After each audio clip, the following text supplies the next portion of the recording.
Un barrilete fashion. Con esa camisa. Che, nosotros tenemos. No se me deje nosotros, voy a hablar de mí. Que es, me gusta flashear con cosas, me gusta fascinarme con cosas, pero soy muy vago para estudiar. Entonces, muy bien, como soy periodista, por eso soy periodista, claro. Como soy periodista, tengo la posibilidad de hacer uso de personas que ya estudiaron y yo solo quedarme con la parte de flashear. Me gusta eso. Así que ya está con nosotros en el piso Rodrigo Díaz, que es, escuchen, doctor en física, investigador del CONICET y además es director de sistemas digitales y datos del ITBA, además de ser profesor en la UNSAM. Así que con eso, él ya estudió. Para mí, Rodrigo, bienvenido, ¿cómo estás? Bien, muy bien. Para mí ya me siento un poco usado ahora. Es que ya hiciste uso en realidad de los recursos del Estado que me hubiesen correspondido a mí como estudiante. Como yo los usé, los usaste vos. Es tu forma de hacer una devolución. Está bien, es una devolución. Es correcto, una devolución. Que entre las cosas que estudia los exoplanetas, que son planetas que giran alrededor de otras estrellas, es decir, de otros soles, porque no están. Esto es re flashero. Por favor, explícanoslo, Pero Nico. no estamos. Claro. Podría hacerlo. Contáselo a Rodrigo. Soy periodista y puedo explicar casi cualquier cosa, pero ya que está el invitado acá, me parece que me dio el pedo que lo haga yo. Igual yo no sé lo que es un exoplaneta. Es una muy buena pregunta para empezar. Rodrigo, ¿por qué investigamos exoplanetas y qué son los exoplanetas? Bueno, ¿qué son? Empezamos por eso. Sí. Son planetas como los que conocemos del sistema solar que hemos aprendido desde la primaria, qué sé yo, en el mejor de los casos o antes, pero que están orbitando estrellas que no son el Sol. El Sol, el Sol que vemos todos los días, es una estrella más de un montón de estrellas que conviven en un sistema que se llama la Vía Láctea, que es nuestra galaxia. Sí. Hay, no sé, miles de millones de estrellas en la Vía Láctea, cientos de Y el millones. dato que a mí me quedó del jardín de infantes es que es una estrella chiquita. Es una estrella promedio. Hay no algunas, es tan hay grande. algunas muchísimo más grandes, Claro. y hay te muchas habrán muy dicho, chiquitas. Sí, claro. Claro. Sos un sol. Entonces el Sol, al ser una estrella más, no sé, tiene sus planetas. La pregunta siempre fue, ¿las otras estrellas tendrán planetas? Y eso es una historia desde siempre. Pero recién hace 30 años empezaron a aparecer y empezaron a poder detectarse estos cuerpos en torno de otras estrellas. Así que son eso, no son ni más ni menos que planetas fuera del sistema solar en torno con otros soles. O sea, el exo no define la definición de exoplanetas, lo que dice no es que son distintos a los planetas que tenemos nosotros en el sistema solar, sino que no pertenecen al sistema solar. Exo, claro, tiene que ver con la exterioridad al sistema solar. ¿Y por qué nos interesan los exoplanetas? Nos interesan por muchísimas razones. Tal vez la más importante es que nos permite entender cómo se formó la Tierra. O sea, nos permite poner la formación del sistema solar y de la Tierra en un contexto que hasta hace 30 años era pura elucubración teórica, que está muy bien, digamos, es como se empieza, pero cuando vos tenés observaciones y tenés otros sistemas con los cuales tenés que compararte, o podés compararte, eso avanza muy rápido. Y de hecho, cambió muchísimo el paradigma con las observaciones. El primer exoplaneta que se encontró en torno a una estrella parecida al Sol era un objeto que las teorías decían no podía existir. Entonces ya desde como su momento fundacional, si querés, el campo de los exoplanetas vino a romper un poquito, y eso está buenísimo en ciencia. Eso en investigación es lo que querés. Vos querés cosas que no estaban contempladas en tu teoría para poder expandirla, para poder mejorarla. Ahora, Rodri, ¿cuáles son las herramientas que hasta acá, con los avances científicos que tenemos, para observar, no solo observar, no solo detectar, sino después además determinar qué tipo de exoplaneta es, qué características tiene, qué condiciones tiene, qué elementos contiene? Sí. Porque digamos que están lejos. Sí. Están realmente recontra lejos. Súper Sí. lejos. ¿Cuán lejos? Súper lejos. Una analogía que yo usaba el otro día, en otro medio, es la de la placita del barrio. Ajá. Si vos pensás que todo el sistema solar entra en una plaza de barrio, en una manzana, si querés, ¿no? Donde el Sol está en el centro de la plaza, te moves un poquito para afuera, aparecen los planetas terrestres, Venus, la Tierra, qué sé yo. Y a medida que te vas alejando, empezás a ver los planetas más gigantes como Júpiter, Saturno. Bueno, suponete, todo eso lo podés contener en una plaza. Sí. La pregunta sería, ¿a qué distancia me tengo que ir para encontrar la próxima placita, digamos, el próximo sistema solar? No que tenga planetas, la próxima estrella, digamos, ¿no? Claro. Está bien, está realmente lejos. Y no, te decía, ¿a dónde? ¿Cuánto? ¿a dónde? No lo sé. Rosario.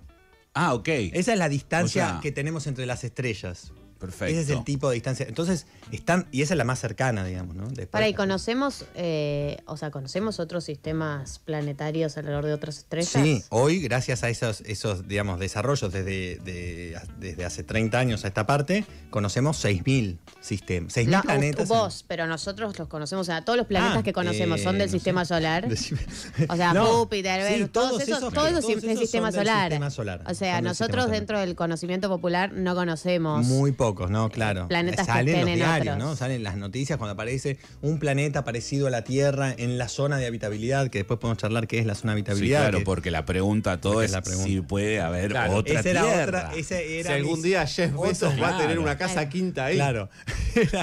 se va a divorciar, la segunda mujer o tercera. ¿no? Se va a casar ahí. Claro, ese era otro de los puntos de para qué nos interesa, ¿no? Claro. Digamos, tenemos una, si querés, unas razones bien científicas, que es entender esto, cómo se formó, cómo evolucionan los planetas. Son preguntas muy fundamentales que nos permiten que con los exoplanetas lo puedes avanzar. Y después podés estudiarlos en detalle, podés estudiar física de atmósferas en otros sistemas. Y finalmente, digamos, un poquito más lejos, está la pregunta de si estamos solos, digamos. Claro. Esos objetos nos permiten encarar esa pregunta desde la ciencia. Ahora, recién te preguntaba, Rodrigo, desde acá, ¿cómo los vemos? O sea, ¿a través de Bien, qué a eso sí, herramientas? a eso había Porque preguntado. entiendo, y se llega a determinar, porque lo he visto, hasta qué tipo de partículas pueden componer un Tal cual, exoplaneta. sí, absolutamente. Estoy diciendo, boludo, dale. Tenés como varias etapas, digamos. Tenés varias etapas. Tenés la etapa de detección, Sí. que eso depende del tipo de planeta, lo puedes hacer desde del patio de tu casa, con un telescopio muy, muy sencillo. Eso está muy bueno, de hecho. Ha generado un montón de interacción con grupos aficionados, ¿no? Participando en proyectos científicos profesionales. Pero después, cuando vas, o bien, digámoslo así, digamos, los planetas más grandes y los más masivos y los más cercanos a la estrella son los más fáciles de detectar. Pero a medida que te vas acercando a sistemas más parecidos a la Tierra, digamos, con un planeta, la Tierra es un planeta chiquitito en comparación con Júpiter, por ejemplo, o a planetas que están alejados de su estrella, ahí la dificultad de detección aumenta. Si aparte de eso le querés sumar la caracterización, que es como otra etapa, detección y caracterización Claro. del objeto a tal punto de conocer bien su estructura interna, conocer los átomos de la atmósfera y qué sé yo, bueno, ahí la tecnología la tenés que ir empujando y hoy el extremo, del otro extremo, de un lado tenés los telescopios en el patio y del otro Sí. extremo tenés el James Webb, el telescopio espacial James Webb, que es un telescopio que está funcionando hace 3 años, sí, creo sí, que se presenta muchas veces como el sucesor del Hubble, ¿no? Pero es mucho más grande que el Hubble, tiene una instrumentación específica para este tipo de estudios y ese telescopio está empujando la barrera de lo que logramos conocer de los exoplanetas en cuanto a su atmósfera y su composición. Y está dando resultados espectaculares. ¿Y ya hay algunos que sospechen, que digan, este se parece a nosotros? Este sí. Bueno, hay Se parece a la Tierra, quiero decir. claro, depende No a mí. hasta dónde lleves la comparación, digamos, Claro. ¿no? Como siempre, ¿no? Ustedes dos se parecen, pero si mirás un poco más en detalle. Pero digo Pero que- sí, que digamos, del condición- tamaño de la Tierra. Del tamaño de la Tierra. Tamaño, masa de claro. la Tierra, sí. Lo que tenemos es que en general esos planetas son más fáciles de detectar en torno a estrellas más chiquititas. Claro. Entonces, en general esos planetas tienen su estrella central es bastante más chiquitita, con lo cual hay un montón Son más de, fríos, de por ejemplo. condiciones, claro, que cambian. Esa estrella es más fría, pero muchos de ellos también están mucho más cerca de su Claro. estrella, porque son los más fáciles de detectar. Ok. Entonces al final también tenés algunos que reciben una cantidad de radiación parecida a la que recibe la Tierra del Sol. Eso. Entonces ahí es donde empezamos a hablar de la zona de habitabilidad. Los planetas que reciben una radiación parecida al Sol, parecida a la que recibe la Tierra del Sol, están en lo que se llama la zona de habitabilidad, que es una zona definida hace muchos años, en los 80, digamos, a partir de modelos, donde un planeta que tenga una superficie sólida, o sea, porque los gaseosos, Hay no gaseosos, tienen claro. y que tenga una atmósfera parecida a la de la Tierra, podría tener agua líquida. Ok. En la superficie. Entonces es como un rango de temperatura justo. Si lo acercás, evaporación. Si lo alejás, se congela. Y el agua es vida. Y el agua, pensamos, o hay con un consenso que es uno de los prerequisitos para la Claro. vida. No necesariamente que el agua te lleva a la vida, pero sí que sin agua sería difícil que la vida se desarrolle, por lo menos como se entiende hasta ahora. podría pasar lo mismo que pasó con el primer exoplaneta, que Claro. encontramos una cosa. Es como con agua no alcanza, pero sin agua no se puede. claro, exacto. Si lo han dicho en este país, se dijo mucho eso. Rodrigo, perdón, me meto en algo más personal y casi metafísico. Digamos. Personal y metafísico, no sé. Sí, porque es esto. ¿Cómo te sentís vos que estudiás y que entendés, por ejemplo, las distancias que hay entre planetas y que de alguna manera tenés más claro, supongo que nosotros tres y que mucha gente, la vastedad del universo con la sensación de que por ahora somos los únicos seres vivos flotando en este pedazo de tierra? Eso es increíble, pensar en o sea, que te tal vez angustia, seamos los únicos. te fascina. No, me fascina, sin duda, eso desde ya.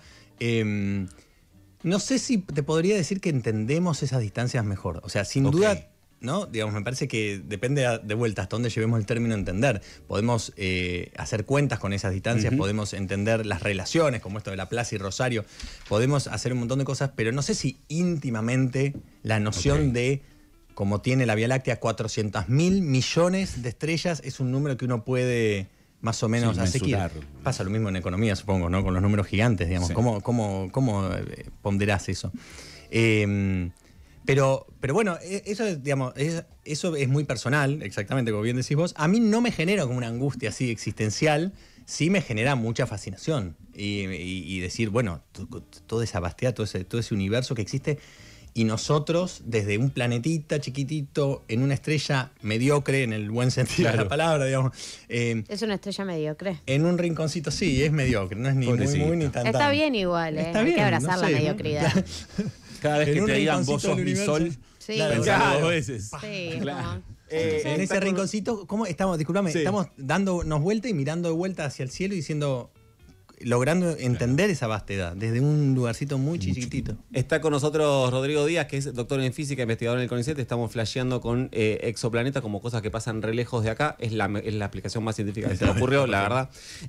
Pero, Rodrigo, vos decís, tenemos este megatelescopio, hay un nivel de observación. Ahora, cuando decimos tal exoplaneta tiene determinadas condiciones químicas, tal elemento, etcétera, eso hay. ¿Cómo se detecta como objetos, partículas? Si lo único que estás haciendo es mirando, no estás tomando muestras. Claro, más concretamente. Bueno, sí, esa es una de las bellezas de la astronomía o la astrofísica, ¿no? Contamos con lo que nos llega. No podemos ir, ni siquiera es lo que se llama ciencia planetaria, que sería estudiar Marte o estudiar Júpiter, incluso los planetas más alejados, donde podés mandar cosas a recoger, a medir in situ. Esto lo que tenemos que hacer es con lo que viene. Y eso está bueno también, porque se vuelve también un desafío de ingenio o intelectual. Y lo que vienen son imágenes. Viene luz. Ahora, esa luz vos la podés usar de distintas formas. Podés medir su intensidad, ¿no? Podés decir cuánta luz me llega. Claro. Y ahí hay un método de detección de planetas que se basa en eso. Si vos tenés un planeta que está en órbita alrededor de una estrella y tenés la suerte de que la órbita está alineada con respecto a la Tierra, o sea que vos ves la órbita así como de canto, las órbitas son planas en general, una vez por órbita, una vez por año del planeta, que pueden ser pocos días o incluso horas, ese planeta pasa por delante de su estrella y bloquea un poco de la luz que nos llega. Si vos podés medir la luz de la estrella muy precisamente, es espectacular. Entonces podés detectar un bajón periódico de la luz. Y eso te permite inferir la presencia de un planeta, medir el tamaño del planeta con respecto a la estrella, porque depende de cuánta luz perdés, que el tamaño tiene el cuánta planeta. Luz obtura. Ese es, claro, exactamente. Ese es uno de los ejemplos de los métodos indirectos a los que tenemos que recurrir, porque es muy difícil, salvo casos muy extraordinarios y extremos, sacarle una foto a esos planetas, simplemente por la distancia, porque tenés que sacar una foto desde la placita hasta Rosario, donde tenés un farolazo que es la estrella y un puntito mínimo que es el planeta. Entonces es muy difícil, necesitas recurrir a estos métodos. Hay otros métodos donde la luz, en lugar de medirle la intensidad, la descomponés en sus colores y haces estudios sobre eso. Por ejemplo, te fijás, al descomponerla en los colores encontrás que hay algunos colores que están faltando, que tienen que ver con los componentes químicos de la estrella, ¿no? Claro. Pero, entonces esas son líneas, se llaman líneas espectrales, en un arco iris, como si tuvieras franjas negras, y esas franjas negras se mueven cuando se mueve la estrella. Entonces, si vos tenés un planeta en torno a una estrella, el planeta también induce movimiento en la estrella. No es cierto, esta idea de los planetas giran en torno al Sol, en realidad todo está girando en torno a un centro de masa común. Entonces la estrella se mueve, las líneas esas negras se mueven, y vos también podés así inferir la presencia de un planeta. Y después podemos seguir, digamos, Claro. para la atmósfera, por ejemplo, para la atmósfera es lo mismo de bloquear luz, pero vos pensás que cuando hilás más fino te das cuenta, no, pará, el planeta está bloqueando luz. Sí. Pero hay luz que pasa por la atmósfera del planeta, se filtra ahí y nos llega. Es una fracción Y eso todavía es más otro chiquita. cálculo Claro. a partir Ultra de eso. pequeñita. Por eso son, Claro. digamos, estudios que requieren tecnología más avanzada. La Pero ahí inteligencia- está esa información. Rodrigo, ¿la inteligencia artificial está ayudando al estudio de esto? O sea, ¿se está aplicando? Totalmente, Imagino. se está usando un montón, sí, con muchas áreas de la ciencia ahora. Para nosotros es un aliado enorme. Ok. Porque, perdón, algunas de las limitaciones que tenemos para estudiar estos objetos tiene que ver con la variabilidad intrínseca a la estrella. Las estrellas no son una luz constante, sino que son un sistema físico también, con campos magnéticos, con plasma y qué sé yo, y eso va generando variabilidad, que acá en la Tierra lo vemos como las explosiones solares o las manchas solares, pero eso se replica en otras estrellas. Bueno, todos esos procesos son muy complejos. Son complejos de modelar, son complejos de meter en tu proceso de detección, si querés. Entonces la inteligencia artificial, entre otras cosas, digamos, para lo que lo estoy usando yo en particular, nos permite entender esos patrones complejos sin necesidad de tener que nosotros codificarlos a mano. Claro. Entonces es uno de los usos. Como una pero se especie de está gran usando un montón. calculadora. Es una especie de gran aproximador de Claro. cosas, sí, en algún sentido. Yo tenía una pregunta, perdón, Juli. No, vaya. Con respecto a, y vuelvo a nuestro sistema, con respecto a poder fotografiar o ver realmente, no una recreación, ¿hasta dónde se puede alejar no sé bien con qué sacan las fotos con las que sacan o los videos con los que Qué buena sacan? pregunta. Gracias. ¿Hasta dónde uno puede alejarse y ver una foto de, no sé, del planeta Tierra Bueno, o de... claro, o sea, al revés, digamos, ¿no? Claro. Si nos queremos sacar a nosotros mismos. Y que sea una foto real, digamos, Claro, no que sea claro. una recreación o que sea una, digamos... Hay pocas, pero hay fotos muy icónicas del planeta Tierra desde muy lejos, ¿no? De la sonda Voyager. Hubo sondas que se diseñaron y se pensaron para estudiar los planetas del sistema solar, los planetas exteriores, pero que después, no es que vuelven, aterrizan en algún lado, no, siguen. Se van. Adiós. Y de hecho, varias de esas sondas, las Pioneer, las Voyager, están dejando el sistema solar, o sea, están saliendo al espacio interestelar. En algún momento, una de esas sondas se la comandó para que pegara la vuelta y sacara una foto a los planetas del sistema solar desde lejos. Y ahí está, eso que lo encabezó Carl Sagan, el famoso astrónomo Sí, señor. divulgador, Claro, por supuesto. Al único que uno de conocemos. los ídolos de la casa, para mí, de mi casa. Y ahí hay una foto muy icónica de un puntito azul pálido, él lo llama el punto azul de luz, pale blue dot, el punto de azul pálido, flotando en medio de una inmensidad, enganchado como una especie de rayo de sol. No es exactamente un rayo de sol, pero parece un rayo de sol.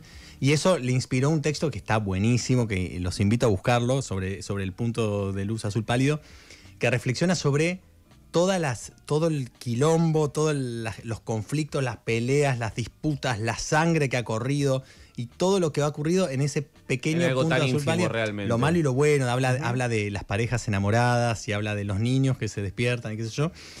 Está muy bueno ese texto, es muy emocionante y realmente te ayuda a pensar en esa inmensidad, Claro. ¿no? Y termina diciéndolo así como: para mí esto es un recordatorio de que nos tratemos mejor de nosotros. ¿Te quedó algo, Estamos Julio? todos metidos en ese puntito. Me quería aprovechar, ya Sí. lo hemos aprovechado todo lo que nos contó Sí. Rodrigo, pero yo no quiero que te vayas sin que...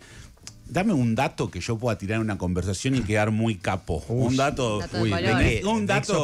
exoplanetas. Sí, uno Sí. que vos sepas decir, vos Mm. ponelo en juego acá y todos te van a decir, epa. Epa. Me pusiste en un brete total, Porque me estoy eligiendo Elegí uno. Uno que no Buen uses dato. vos, porque imagino que Ah, alguno claro, usás claro. vos. O sea, el tuyo Algo que arranque guardátelo. con que Juli pueda ir a una mesa y decir, Claro. ¿sabías que? Claro. Y romperla. Te voy a decir una muy general, pero que está buenísima. A ver. Viste que les dije que la Vía Láctea tiene miles de millones de estrellas, ¿no? Sí. Cientos de miles de millones de estrellas. La Vía Láctea es solo una Ajá. de cientos de miles de millones de galaxias. Ok. O sea, en cada una de esas islitas tenemos cientos de miles de millones de estrellas. Cada vez somos más Entonces- insignificantes. Me da una bronca. Entonces la pregunta es, ¿dónde estamos, no? ¿Cuál es nuestro rol? Y eso, cuando todo el mundo queda así, tenés que decirles. A ver. Ahí Sin embargo, sabés que estamos hechos de polvo de estrellas. Wow. Es decir, que Hay una canción nuestros de- estuvieron estuvieron Como literalmente. de Jorge Drexler. Otra de las ideas de Carl Sagan, estuvieron en el interior de estrellas, de otras estrellas que explotaron, ese material se expandió en el medio interestelar y después formó la Tierra y nos formó a nosotros. O sea, yo lo Somos el traduciría- cosmos mirándose a sí mismo. Yo cuando la veo a Galita, Ahí por está, ejemplo, me mirá, doy con cuenta que eso- es una persona con que eso, está hecha de escuchame. estrellas, boludo. Es Sí, bueno. soy. Así me dicen. Ese dato es bueno, te acercás y vos le decís, ¿vos sabés que estás hecha de las estrellas? Lo que yo te digo, que Lit- ya existe y- una canción de Jorge literal. Drexler que ya cornudizó el No, término pero- polvo de estrellas. Eso ya lo hizo Pero una la persona. verdad, No, que claro, yo, tenés que- hay que entre buscar, que bueno, el dato no me sé. lo dé Jorge Drexler, me lo dé Rodrigo, que No, estudió, pero te lo da que Carl es un Sagan. profesional. Yo le creo a él, no a Jorge Drexler, que hizo una canción de la sopa también. Claro, porque él sabe cómo entrarle desde Claro. desde todos los rubros. Pero ¿sabés lo que dice? Él te va a Galita? deducir ¿Qué desde sería todos la los marcos ciencia teóricos. ¿Qué sería de la ciencia y del arte, Julián Marini? No, que, totalmente, lo, por que lo favor. expande. Cuando lo use yo me voy a acordar de Rodrigo, no de Jorge Por Drexler. supuesto. Rodri, gracias por haber Gracias, ido. un gusto, chicos. Rodrigo Díaz pasó por Vamos a Calmarnos, es doctor en física, investigador del CONICET, director de sistemas digitales y datos del IDA, profesor UNSAM y un montón de cosas que ninguno de ustedes ha hecho ni va a hacer hasta ahora.